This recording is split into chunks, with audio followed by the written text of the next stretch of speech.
Finally, we also have the Boolean tools available to us within a very quick and easy to use pop-up. Now we might have seen this already. So for example, earlier we used this circular sketch to cut a hole away from my bracket. And again, I'll just do the same here, pull away and cut a hole here. But when I've done that, I may have noticed this little Boolean icon right within my dimension.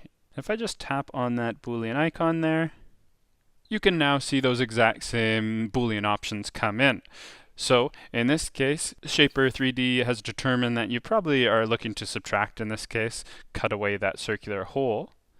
But maybe if I wasn't looking to subtract, and in fact was just trying to create a new solid body, I can select New Body.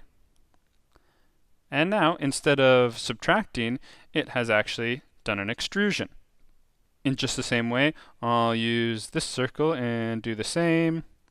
Go back into the Boolean, and maybe I'd like my new extrusion to actually union or combine with my original design, so I'll choose Union. And now I can see that this new extrusion has combined with the original body. So this is just a really handy and useful way to use your Boolean operators even faster right within your design. In the next few lessons, we'll learn some additional, more complex 3D design tools such as Loft and Sweep.